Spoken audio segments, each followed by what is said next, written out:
Journeys is recorded at Doghouse Studios. Like, subscribe, and comment on YouTube to keep the conversation going. Remember, if you like the content, share the content. Welcome back to Journeys. Today is Tuesday, August 31st. I'm Chad Jones, and once again, welcome back to Journeys. So today, I want to keep expanding on what I've been talking about yesterday, which is a lot of relationships.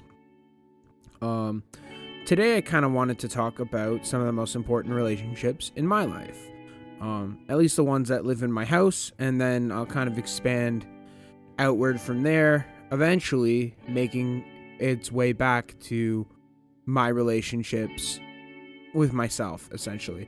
So the first relationship, the probably the most important relationship I have in my life is the relationship with my wife. Me and my wife get along pretty well. I mean, all things considering, I think we're both kind of stressed out people. I think we both have a lot of busyness in our life, and just because of that, we rely on each other so much. And I think that it's important to have someone to rely on.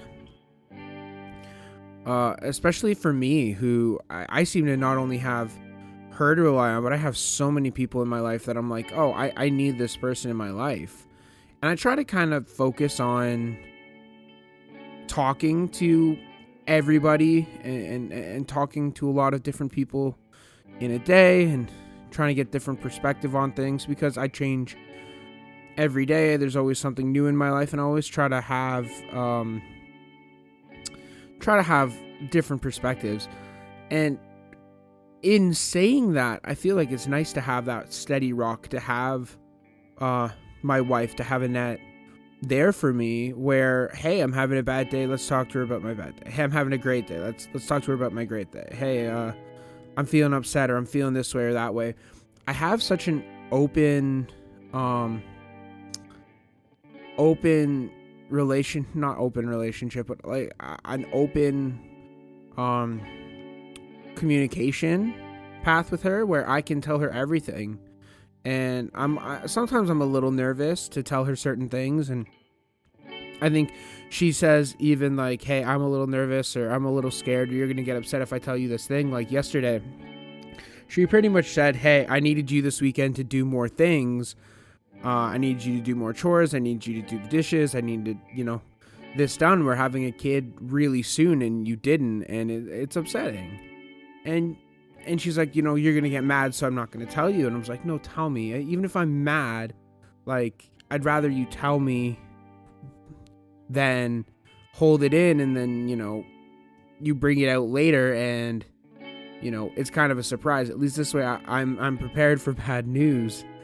And she told me, and I was like, no, you're in the right. I didn't really help. I didn't really do anything.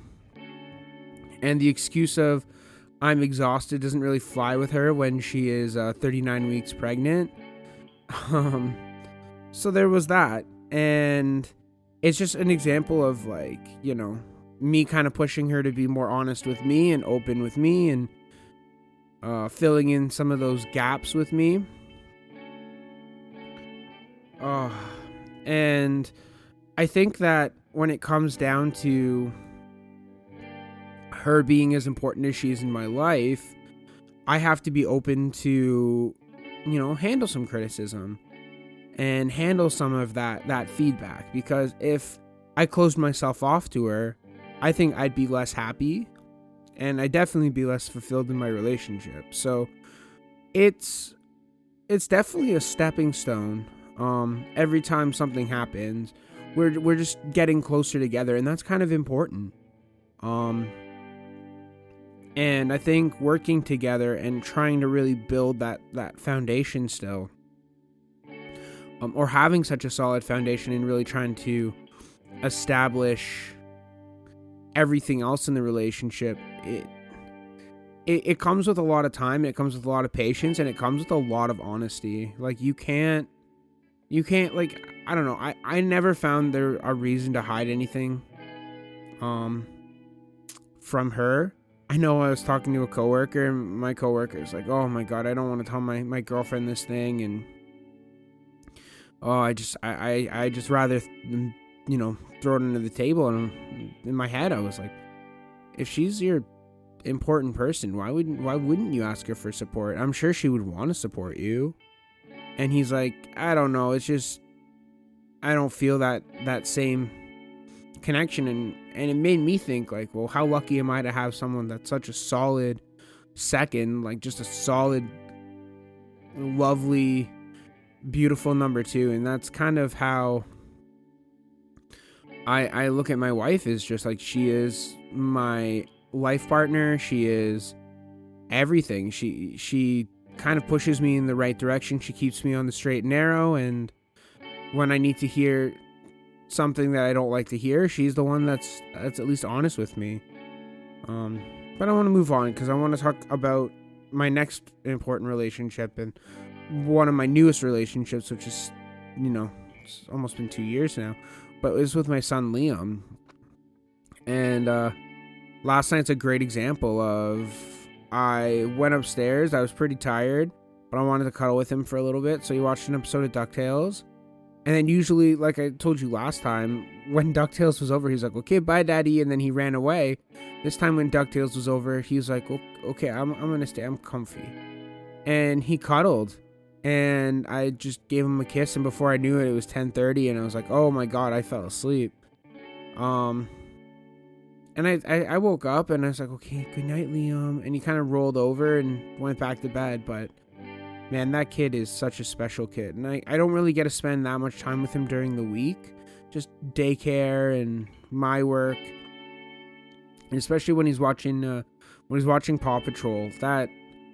That's his favorite relationship, I think. I think seeing Ryder and the pups every single day is just what gets him really going, and he's just so happy when he's watching it. But it's so difficult to get his attention and try to play with him or be with him, because sometimes even when he's watching Paw Patrol, like, I'm like, okay, I can cuddle with you now, right? Rest, Liam, it's cuddle time. And he just won't allow me to touch him. He just kind of like, no, I'm doing this thing, leave me alone. And no matter how hard, it's almost like the harder I try, the more he pushes me away. So I'm like, all right, whatever. You don't want. That's fine. We'll do something else. So, the main thing about Liam and I relationship, other than father and son, is that I mean, I love adventuring with that little kid. I like taking him out places. I love watching him run around and just be a kid sometimes. And yes, it's frustrating when he runs up and down driveways, and it's frustrating when he goes onto people's lawns, but ultimately, like, he's not really causing any harm. He's not really doing anything bad. And normally people are like, he's a toddler, he's fine, let him just kind of run. But there is the occasional person, especially my neighbor, who is, lack of another word, just a straight up bitch. And she ended up yelling at my neighbor's daughter and Liam one time when they were just playing on the road. I think Liam went to run up her driveway, and Jessica, my neighbor's daughter, went to go get him, and yeah, she just started yelling at them out the window, and then she started yelling at me out the window, and I was like, whoa, hey, they're just kids, they're just playing. Why is this necessary? And she's just a grumpy old lady. And it's funny, because I was talking to my dad when they used to live here, and it's the same woman, and apparently she's just always been a bitch. So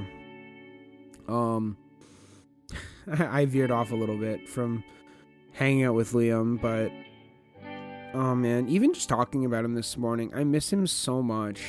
And he's upstairs, he's just sleeping, and as much as I want to go upstairs and reach out and cuddle with him, it's like, I know I can't wake him up. It's not worth it. But hey, you know what? I'll see him tonight. Probably do the same thing. Maybe I'll go back and cuddle with him in his bed and maybe fall back asleep, but we will see. Anyways, that's break time. I'll talk to you in a little bit.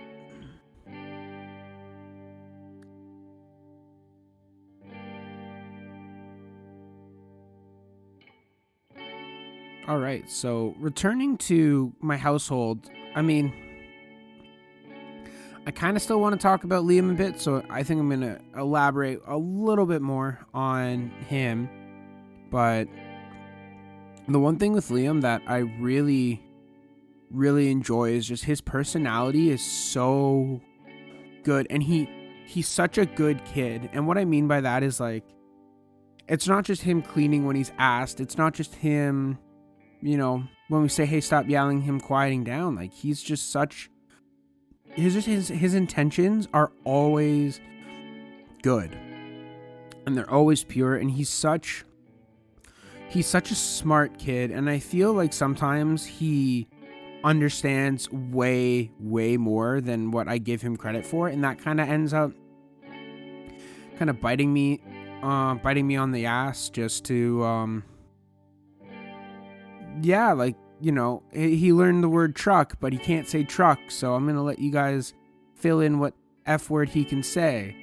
And every time somebody asks him to say truck, he says this word, and I think he's starting to understand that it's a no-no word, but it's a good word, it's a fun word to say. So sometimes he'll be like, Daddy, no, truck. And then I'm like, oh crap, he's swearing at me. He is just full on saying the F word at me. And it's hard to kind of like parent around that, where it's like, no, Liam, you gotta say it like this, truck. And he just doesn't. And he just kind of skips it over. So, I don't know. I think I have a pretty good relationship with him. I love him so much. And I like when I come home and he'll yell daddy and he'll come running to the door, and I can pick him up and cuddle him even if I'm gross, even if I'm sweaty. And he's just a really, really wonderful kid. And I could go on about him for days, but I have more animals and more things in my house I want to talk about. And the next thing I want to talk about is my dog, Samson. The relationship I have with Samson's really interesting, because I feel like when he's super hyper and he's super energetic, like, I'm not super hyper and energetic, especially when I come home from work, and it's just like I just want to get in and change, and he's all over me. But then when I'm finally comfy and ready to have an energetic dog on me, I look over at him and he's like, no, I'm sleeping. No, leave me alone. And for me, that's it's just kind of one of those things where it lines up weird. I mean, he is a ball of energy, and regardless, like, it feels like the times where I'm energetic, he's not. In the morning when I'm off, I have to trick him to go for a walk with me. And sometimes he does, sometimes he doesn't. Most often, I'll be like, hey, Samson, you want to go for a walk? And then he'll look at me and be like, no, I'm going to bed. And he will slowly make his way up to the bedroom and jump on the bed and cuddle with Annette. And I can't change anything about that. Like, I'll even try to get him off the bed, and he's like, no, I'm gonna go limp, and you can pet me, but that's as far as this relationship is going right now. But he's like Liam. He's such a sweetheart. He doesn't intend to mean anything bad. He is a little bit of a mischief maker, maybe a little bit more than Liam, but he's a sweetheart. And just because of his size and his energy when you first see him, he's a little bit to handle. But like, once he calms down, he's really just background. Sometimes he'll come and he'll sit by my feet, and he'll want pets, and he'll kind of demand them. But for the most part, he's a very sweet dog. He's a very calm dog, and I can tell him anything. Like, I can talk to him about all of this stuff. I can show him journeys, and he's indifferent. He just wants to be with me, and it just makes him a very good friend and a very good partner. And I've realized now more than ever that when it is his time to go, I'm probably going to miss him more than I miss a lot of people I'm friends with in real life, like more than a lot of people, because he's just been such a huge impact on our lives. And he's just been this big personality that I've been preparing to say goodbye for a very, since we pretty much got him, I've been ready to say goodbye to him just because of his lifespan. And every time I think about it, I give him a bigger hug. Every time I kind of talk to him, it's like, hey, you're not going to be around forever, so let's enjoy this while I'm here. And every time he kind of steps on my feet, or he knocks something over with his big floofy tail, or he's just him, like I take that extra minute and be like, hey, this isn't forever, so enjoy it while it lasts. Finally, I'm gonna talk about two of my last family members in my house. They're the quietest family members for the most part. Sometimes they scream at me, but that's only for food and water and maybe attention. But those are my cats. And I'll start with the oldest, Lily. She's super shy. Very shy cat. Usually when people are over, she disappears. Usually when people aren't over and it's just Liam out, she disappears during the day. But she's becoming a little bit more open, a little bit more friendly, and a little bit, a little bit more outgoing since we moved into the house we're currently at. And she's my morning cuddle buddy. When I was playing Rocket, she'd come and she'd just demand pet. She'd rub up against me. She'd sit on my lap. She's very demanding. She'd meow at me, and she's not very big chatterbox, but lately she's been a chatterbox, so there's that. And again, she's like Samson, where I can tell her anything, and she's just a good listener, and she's such a sweetie, but she's such a chicken. Like, and I get it, because over the course of the last 6 years, we had moved 5 times with her, and she just had gotten tired of moving, I think. Tired of relocating, and now that we're finally, like, set up in a place that we like, I think she's starting to feel that. And, yeah,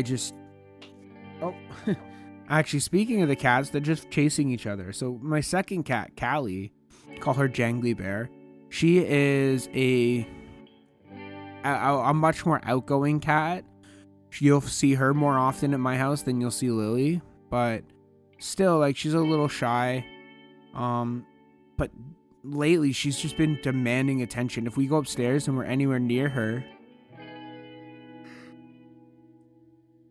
she just screams at us like, meow. And we're like, Callie, can you chill? Meow. No, Callie, I will. Meow. Fine, I'll pet you. I'll pick you up. Whatever you want. Just stop yelling at me. And she's a little bit different than Lily in the sense that she's cuddly on her terms, whereas Lily's more like cuddly on my terms when it comes to time-wise. But then it's the inverse, where if I can't pick up Lily, I cannot take Lily off the ground, I can't move her anywhere, it just doesn't happen. Whereas with Callie, I could just pick her up and take her anywhere, and she more or less won't say anything or squirm. Unless I'm taking her somewhere she really doesn't want to go. Like if I'm taking her to her little crate to go to the vet, she'll freak out. But for the most part, she's super chill. She likes being picked up. She likes being cuddled. Sometimes she'll just talk to me in my arms. And yeah, I think in talking about all these relationships, my direct family relationships, I realized that the current theme is like all of them are really good at listening, except for Samson and Liam. Well, at least when I need something. If I'm calling Samson or I'm calling Liam and saying like, hey guys, come here, I need your attention, or, I need you to do something, their ears break and they become deaf. And I'm like, hey, wait, where are you going? And they run away. And I think that's kind of everybody, actually. Is like when there's something they don't want to do, including Annette and including myself. Oh, what's that? I can't hear you. I'm sorry. I didn't hear you. I'm going to leave.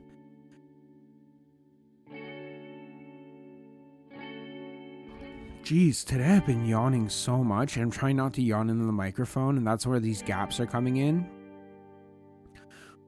Finally, to kind of wrap up my thoughts, I just kind of want to say how grateful I am for my family and how grateful I am for these little relationships I have in my life, because without them I don't know where my mental health would be, and I wouldn't know where I'd be. So I love them. And it's exciting. It's exciting to have a family so big, and especially with Logan just around the corner.